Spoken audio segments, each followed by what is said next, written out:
Mhm. Will we see everybody as they come in? Yes, you'll be able to see at the bottom here where it says participants.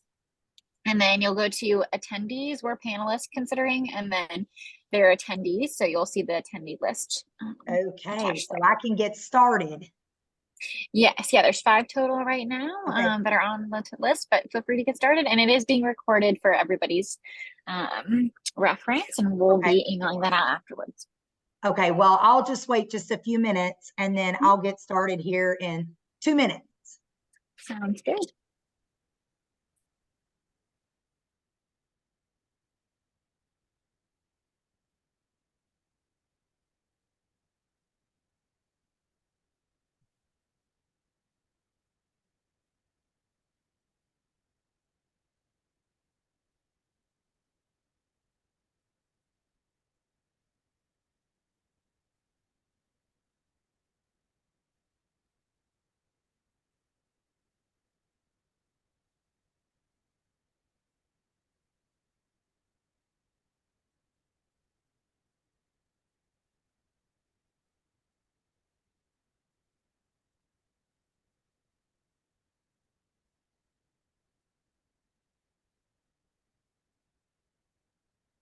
Well, I'm going to go ahead and get started. We just want to say welcome and to our January seminar that is hosted by the Monarch Group. My name's Elizabeth Monarch. I'm one of many people on our team, and it is great to be here with you all today. And I'm just thankful that it's not snowing and that it is only raining. Whether you're live in the Louisville market or outside of Kentucky, we just want to say thank you for tuning in. And we're excited to be able to bring some really valuable information. So many people over the last 4 weeks has asked myself and my team, what is going on, Elizabeth? What can we anticipate occurring in the real estate industry in 2024? And what better way to talk about the predictions and also talk about some great ways that you can save money on your taxes in 2023. And I just want to welcome Greg Taylor with Taylor Tax Strategies. I have known Greg for several months, several years, and appreciate all of his wisdom and what he brings in respect to the real estate side of taxes. But he's also going to be sharing some things that you may or may not know. And a lot of people, this is a perfect timing. People are waiting for their 1099s, waiting for their W-2s to come in. I've already had some people call and say, hey, Elizabeth, when can we anticipate on getting this? And before you jump the gun, we want to make sure that you know all the different ways that you can possibly save on your 2023 taxes. So, Greg, welcome and thank you for being here with us today. Yeah, thanks so much for having me. Glad to be here. Absolutely. And we do want to remind our participants that we are recording this and you will get a follow-up link. That way, if you would like to reference back and you have any questions, you're more than welcome to do that. And I will tell you, I know Greg will get into maybe a little bit more of his background in his portion of the presentation today, but he has been in this arena for more than 20 years. And I'm very confident that he, in his advice and in what he does. So I'll let him tell a little bit more about himself when he starts talking about the taxes, because I tell people I know enough to be dangerous. And I know enough to stay in my lane when it comes to real estate, whether you're buying or selling or investing. So again, definitely thank you for being here and giving us your expertise. And just a little bit about what we're going to discuss today. I always believe you don't know where you're going if you don't know where you've been. So we're going to do a little bit of a recap of 2023, what the market was, and then also what some of the main predictions are going to be for 2024. And then I'm going to turn it over to Greg for his part of the presentation. And then we're going to open up the end of the meeting or the seminar for any type of questions that you may or may not have, or that you may have after our presentations today.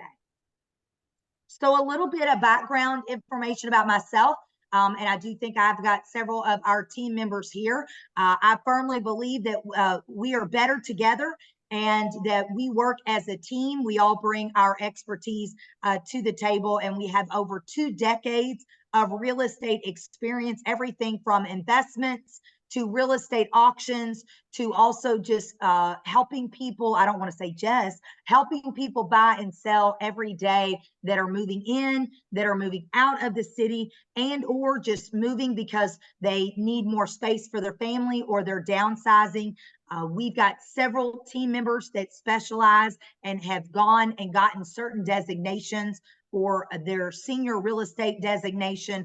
Also, we have the Graduated Real Estate Institute designation, but definitely we've been in the real estate business for quite some time. And I will say we've actually sold over 3,200 homes in our career over the last 2 decades. And with that, the reason I say that, I was talking to a first-time home buyer a couple of days ago, and I told them that back when we all started in real estate, we were always saying that experience was overrated. Well, I will tell you now, I believe that experience is everything, especially to navigate through this type of real estate market. So let's talk a little bit about the numbers. So people always want to know, what is going on, Elizabeth? One of the questions that I got from the first-time home buyer a couple of days ago was, my mom, my dad, my aunt is recommending that I wait, and I wait till sales prices come down. And I explained to this first-time home buyer that he's going to be waiting a while, because we don't anticipate that prices are going to drop like they did back in 2008, 9, 10, 11, 12, and all the way up through 13. As rates continue to ease, even if sales prices do go up a little bit, you as a buyer in this market are going to be better off taking that plunge and purchasing, because it's going to be more affordable for you now versus waiting 5 years from now when we don't know what rates are going to be, and when we know that the average appreciation in Jefferson County over the past 43 years is averaging approximately 3.3% appreciation. So that's taking into consideration when the market shifted back in 2008 to 2013. And it's also taking into consideration what we've seen over the past 5 years, where we've had some years in this market where sales prices have appreciated anywhere from 6 to 8% in a 1-year period. So the average is what we are always batting for. So the overall Kentucky housing market, what does it look like right now? Well, in December, home prices in Kentucky were actually up 6.3% compared to the previous year. Now, everybody says, I'm scratching my head, Elizabeth. What do you mean home prices are up that much? Well, here's the thing. We are comparing that to the previous year. So we are not comparing that to the last 10-year average. Also, the selling for the median price is $243,000. So on average, the number of homes sold were actually down year over year. There was approximately 3,346 homes actually sold in December, but the median days was 25.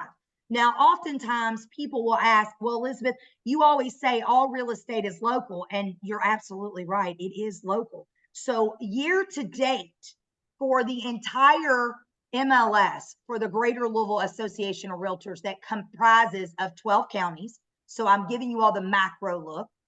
When we look at Jefferson County, actually the median sales price is around $260,000. And the average days on the market is 38. So I share that with you because that gives you an idea of the median for Kentucky is 343,000. The median for the Greater Louisville Association of Realtors is 260,000, and it's taking homes a little bit longer here locally versus the average in the state of Kentucky. So now oftentimes people will say, what does this mean? Well, the direction and pace at which home prices are changing is an indicator of the strength of the housing market and whether homes are becoming more or less affordable. And that is really one of the key concerns that I believe a lot of people in this market are asking themselves is the housing affordability. And what does that actually look like? Well, right here, just to give you a snapshot, because I know you're going to get this link, and if you want to refer back to it, it gives you a little bit of an idea of the total volume and also the number of sales, where we were from the previous year, and then also where the volume was and the average sales price. So look at the difference between the median and the average. Pretty significant. I mean, the median is a 6.3%. The average is 19.9%. So oftentimes when I'm talking to either a current homeowner who is not buying their first home, but's looking to make that second or third move, they're saying, hey, Elizabeth, you know, I'm seeing that sales prices went up 19%. And I have to really take them back and say, well, let's look at what you're comparing that to, because that's got to be a conversation. If you are looking to sell in 2024, that's got to be a conversation that you have with your realtor, and they need to give you the macro, then break it down into Greater Louisville Association of Realtors, then what is going on in your neighborhood to give you a really idea about how to manage your expectations. So how have sales changed? Well, here are the key insights. Inventory has changed, sales prices has changed, and there's no doubt rates and buying options are more accessible. So let's talk a little bit more about the inventory side. So when we talk about inventory, because that's also another question that several buyers and home sellers are asking us right now going into 2024 is what, you know, am I still at an advantage, Elizabeth, Alex, Debbie, Joan, in selling my home? I mean, you're telling me, Elizabeth, I'm hearing you say there's not a lot of inventory. So does that mean I'm still going to be able to get a lot more for my home? Well, what that really means is that it's going to depend on when you bought the house, what your equity position is, and more importantly, exactly what homes are selling for in your neighborhood. So when it comes to that inventory part, the key is how many other homes are available in your neighborhood and what is the demand. And that is a statistic, the absorption rate that your realtor, now obviously I tell people I believe that you should talk to us. Of course, I think we're one of the best. But you know what? If you're not talking to us, I always promote and encourage that you're talking to a realtor and you're talking about these numbers. So when it comes to inventory, we're looking at inventory and sales prices to look at the absorption rate, which is going to tell us how much demand is really going on for your particular neighborhood. And I share that with you because, you know, I tell you, we've had some situations lately over the last 6 months that even we have been scratching our head. As much as I say, I believe we're really good at the numbers and we're typically right on, we're spot on with our pricing. The market will tell us if we're overpriced or if there's just not a lot of demand going on in that particular area right now. Now, when it comes to rates, we're going to talk a little bit more about, you know, that and how that's going to affect your buying power. And that's going to be part of what we anticipate. And when I talk about the predictions for 2024, but real quick, I do want to touch base on the buying options and what is more accessible. What we're also seeing is so many people are looking at not just the 30-year fixed, they're looking at adjustable rate mortgages, which is also something that over the last 3 to 4 years, not a lot of buyers have looked into because rates have been so low. So looking at adjustable rate mortgages, we have several VA, FHA buyers that are looking at assumable mortgages.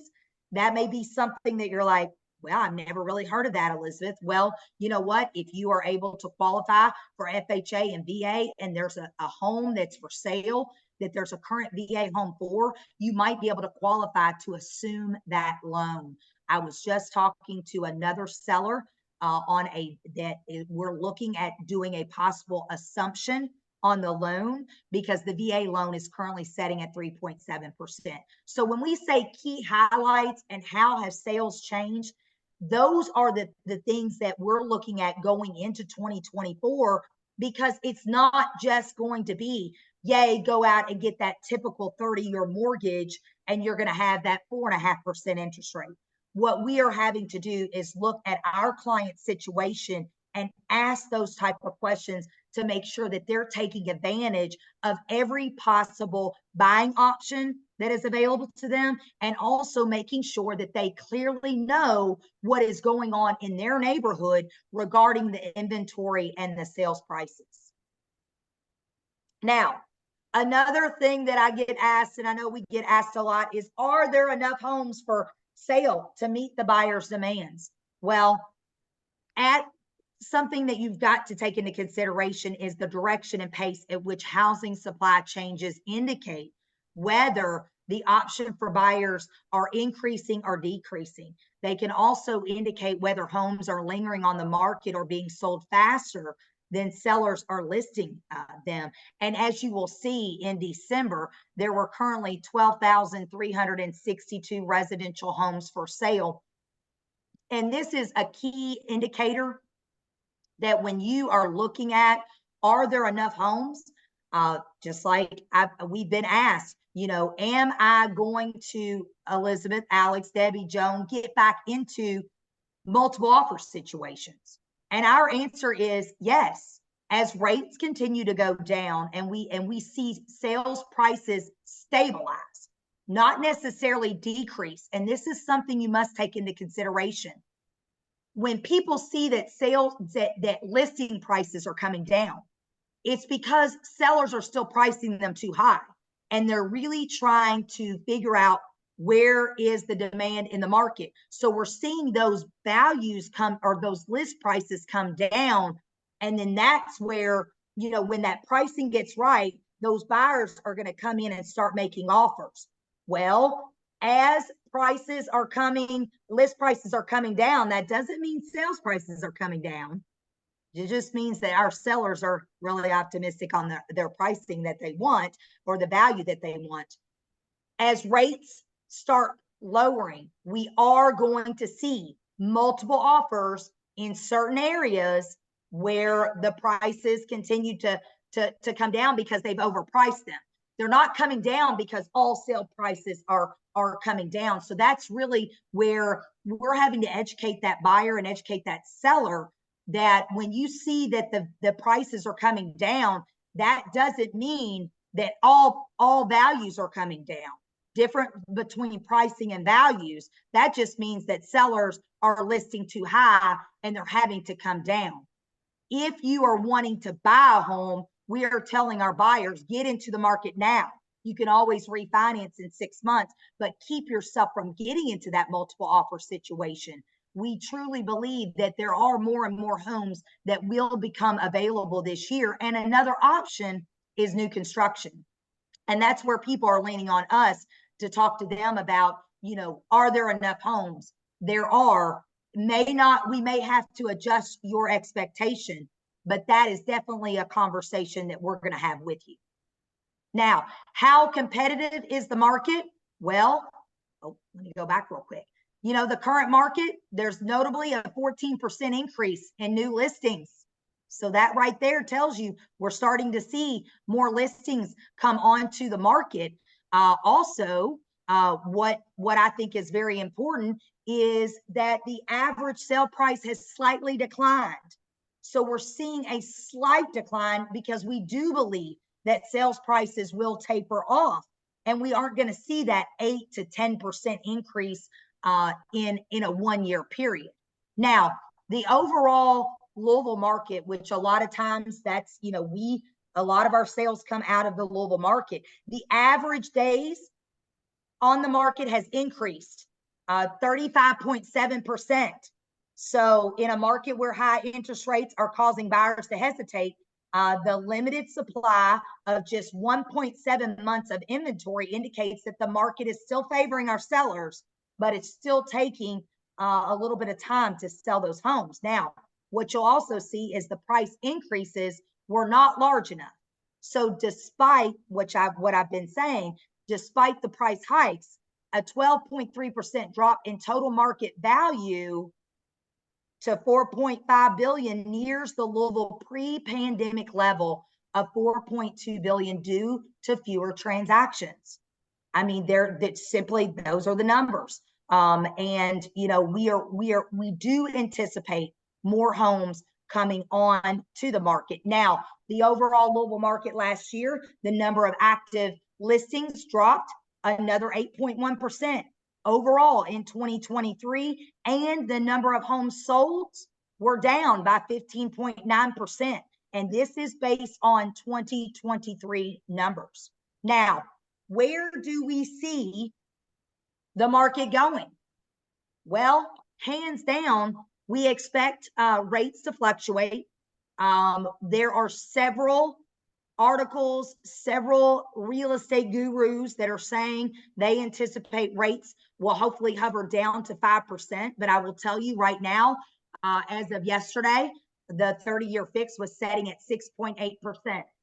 So let's say by the fourth quarter, this is the fourth election year cycle that I have been selling real estate in. Let's say by the fourth quarter, rates do drop.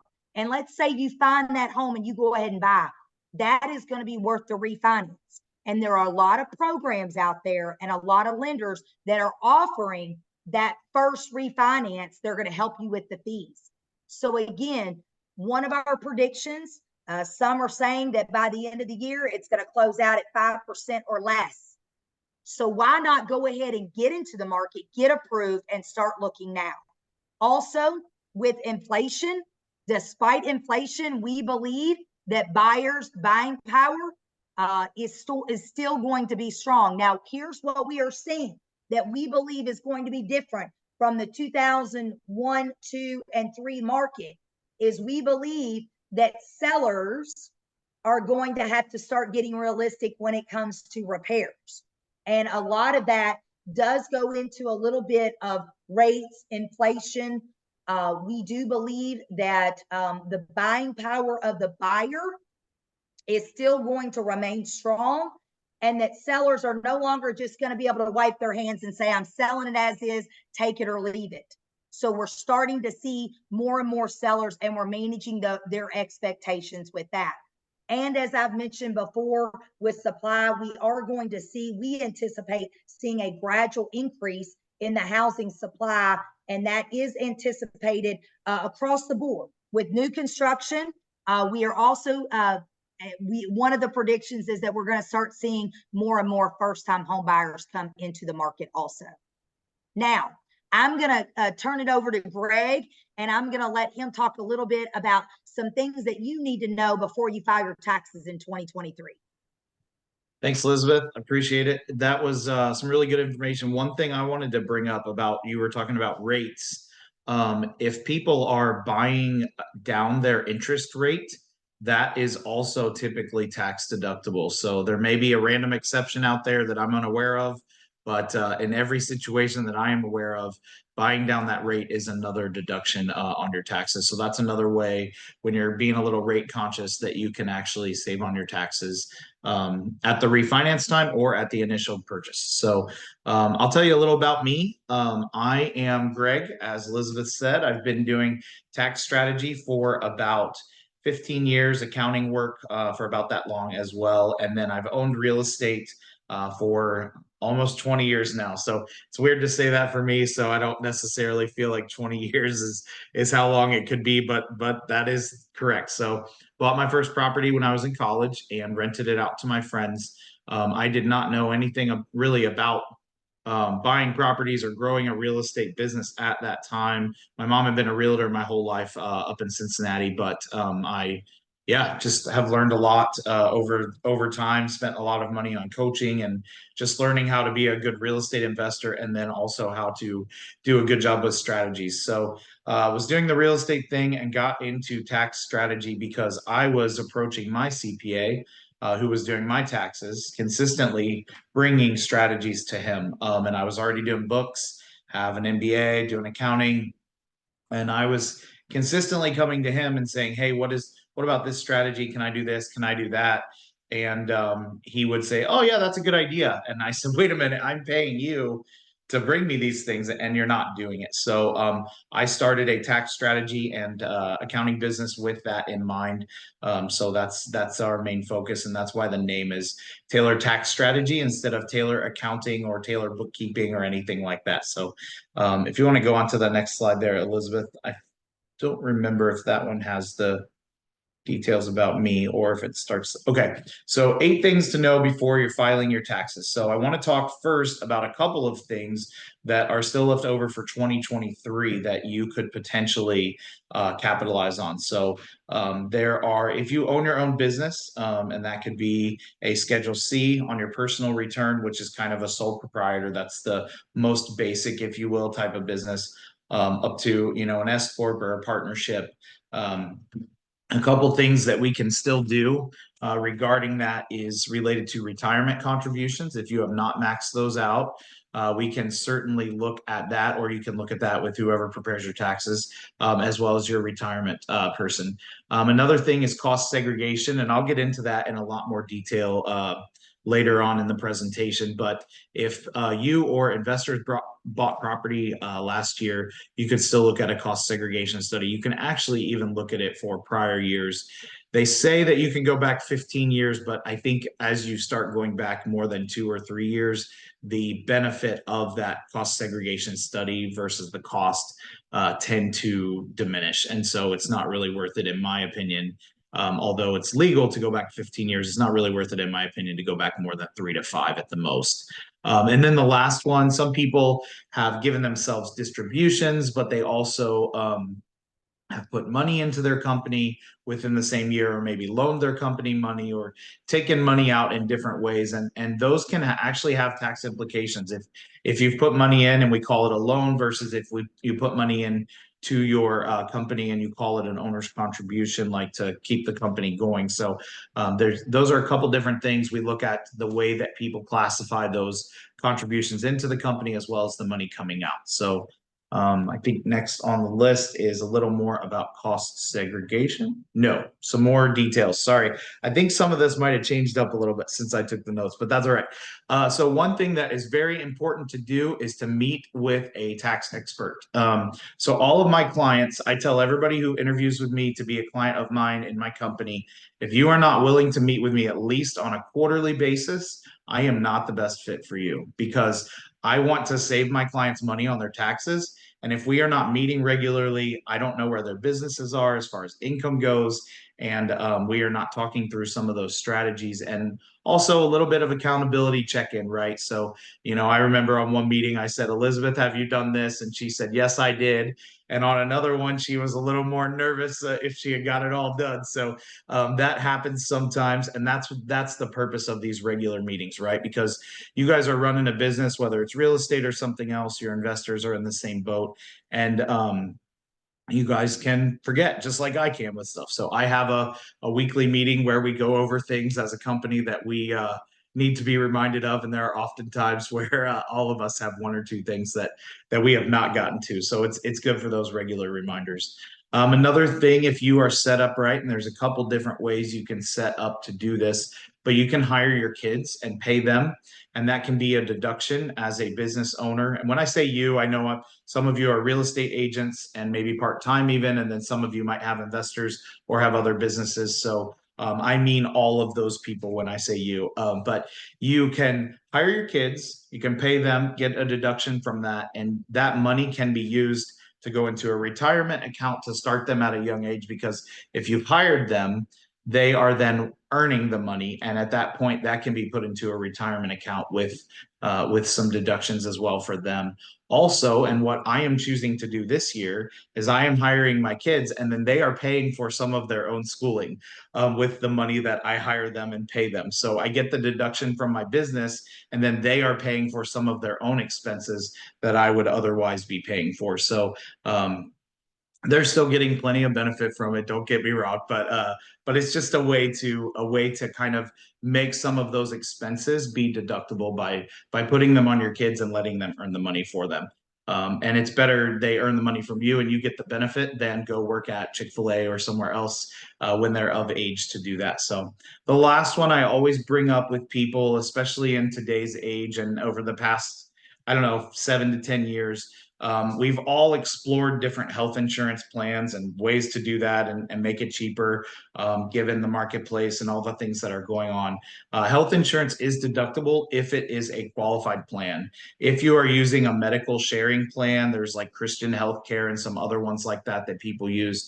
Typically, those are not deductible because they're not considered insurance. They're considered a sharing of a plan or a membership. And so that's just something to remember.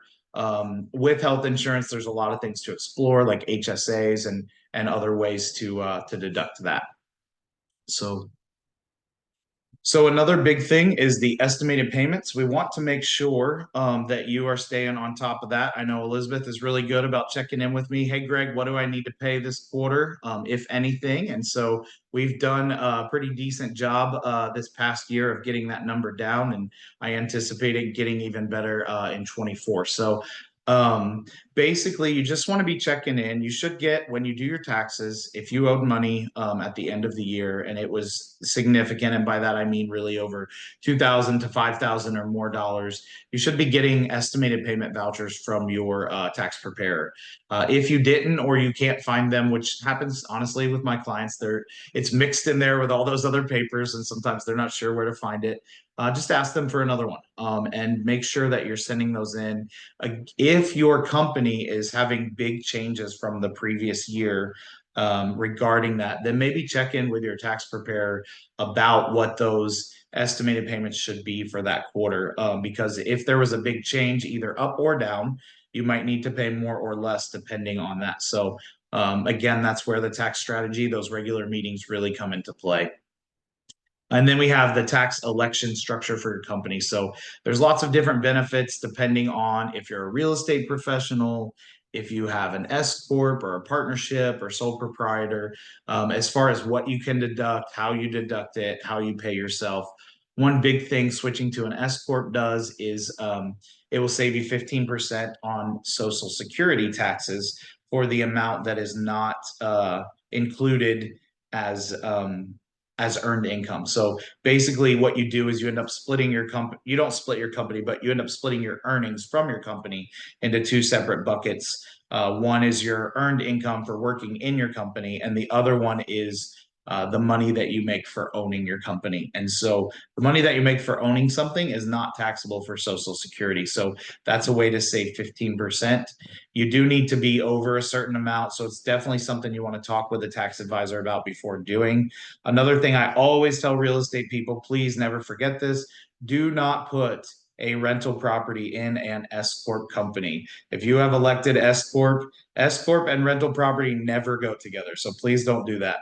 Never might be slightly strong, but I cannot think of a single example where it doesn't go together. So, or where it does go together.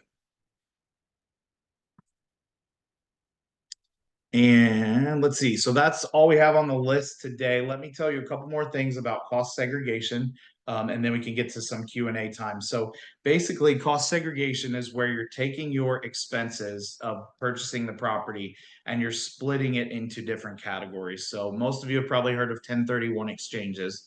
So that's where you're saying, I bought this property, but I'm going to buy another one to replace it. Well, sometimes we get a deal on a property or somebody approaches us or we find something and it doesn't always work out timing wise or whatever to do the 1031. So, for example, I sold a property in 2022 and it was a single family condo. And then I bought a fiveplex down by U of L. And so I did not do a 1031 because of the timing and some other hoops that I would have needed to jump through that didn't work. But I'm able to take the profit from that, from the sale of that condo, and then I'm able to accelerate my depreciation through the cost segregation. So basically, I'm able to take more of that expense of buying that in the first year, and I can use that to offset. So if you are a realtor and you have an investor who is nervous about, I sold this property, how much am I going to owe in taxes? If they are open to buying another one, that's a benefit for you because you have another sale under your belt with that. But it's also can be a benefit to them as far as cost segregation goes. So basically, we're splitting up those expenses into categories that allow them to deduct at a faster rate of return than the 27 and a half years of a typical residential property. So, yeah, do we have any questions for either one of us regarding any of the things we shared today?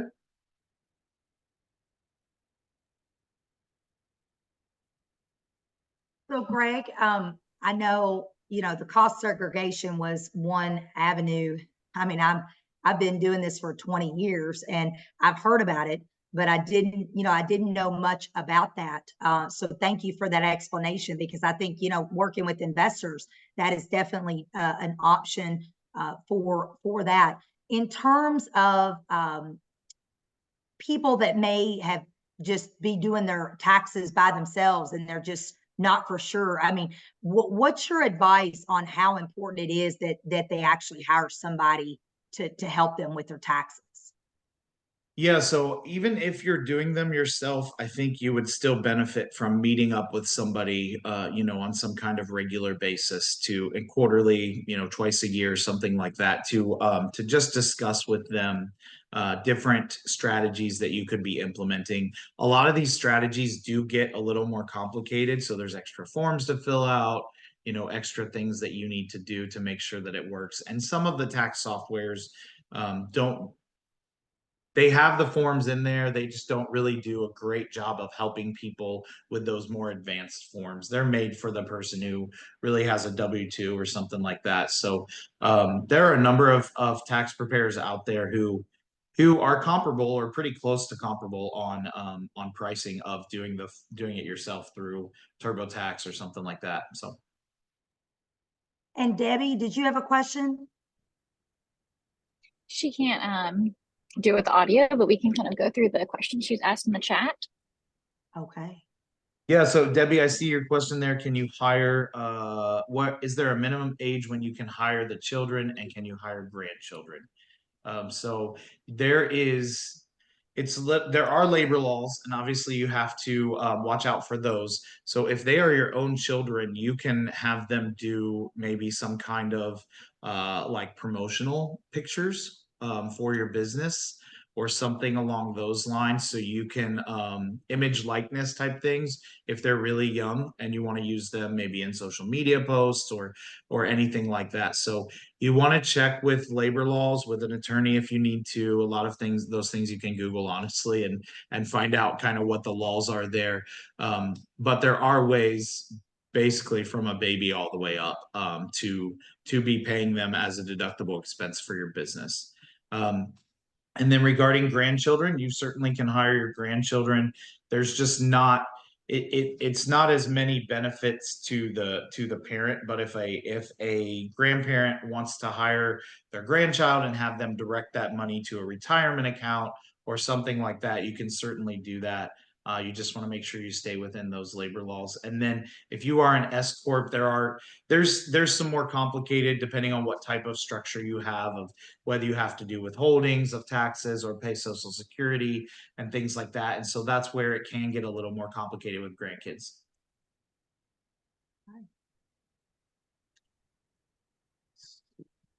So Greg, one other last question. If somebody is here and let's say they're doing a side hustle, side hustles are so, well, I say popular, but you know what? I mean, that's a lot of people have them.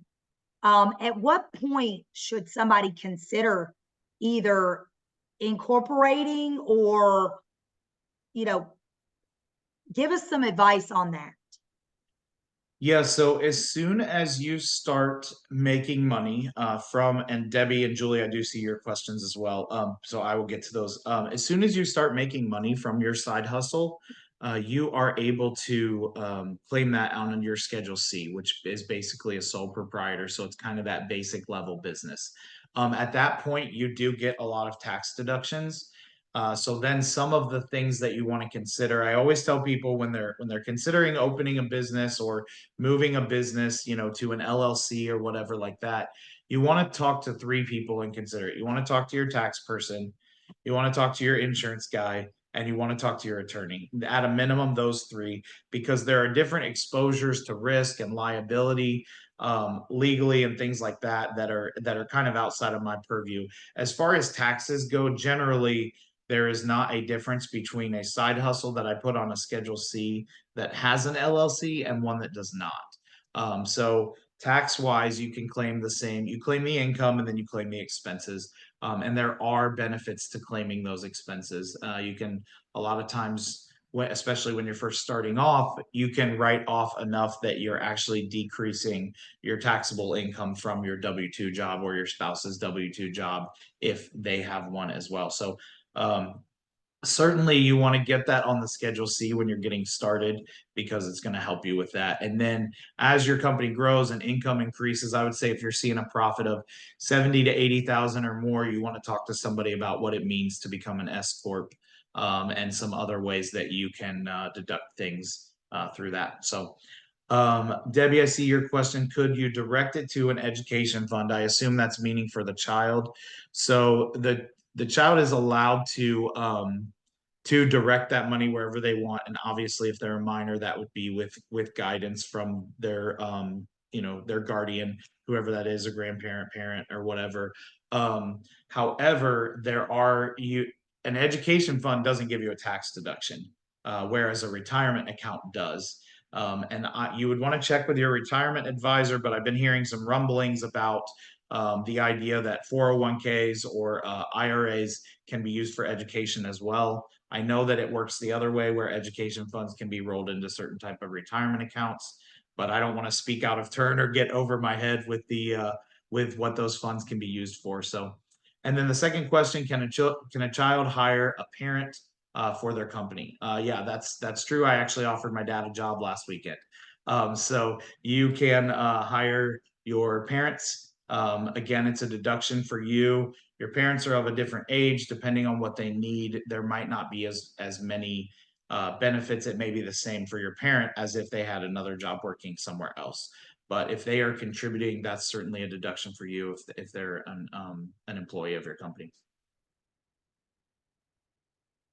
And Greg, I'll address one question that was sent to me, and which is a great question. You know, what is a normal market? Man, I tell you what, if I had a crystal ball, I'd be, I probably wouldn't be selling real estate right now. But you know what? That is a great question, because oftentimes, what you hear in the media is everybody saying, oh, inventory's low. Well, low compared to what? If we're looking at pre-pandemic numbers, which they're saying our market is getting back to those type of numbers. I remember typically seeing, the Louisville market anywhere from 5,000 to 8,000 active listings. And, right now at times we're at like 3,500. I remember we got down as low as 1,800. Wow. So, when over the last couple of years, and when you think about 5,500 realtors, 1,800 homes is not a lot, but I would say, looking at pre-pandemic, we were accustomed on average of seeing anywhere from 5,000 to 8,000 homes.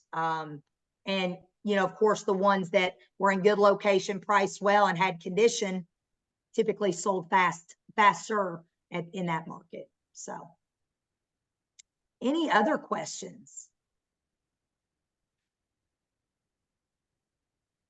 Elizabeth, does that last screen have there's our contact info, our QR codes for either one of us if you want to talk to us more. So absolutely. And I will say this, Greg, 45 minutes, that's about as much as I believe we can keep people's attention. But I am grateful for your time and a brief overview, and hopefully this will cause some people to have a few more questions. And if we can help you all at all, please let us know, and make sure that you are signed up to get our emails. Our next seminar is going to be regarding estates and things that you need to know in case a family member passes away and you are appointed executor, executrix, or administrator, and how that operates. So we are here to educate. We are here to help. And if there's anything that we can do at the Monarch Group, please let us know. And Greg, thank you. Yeah, thanks for having me. I really appreciate it. And we want to thank everybody for participating. Have a wonderful day and stay dry. Bye. Bye.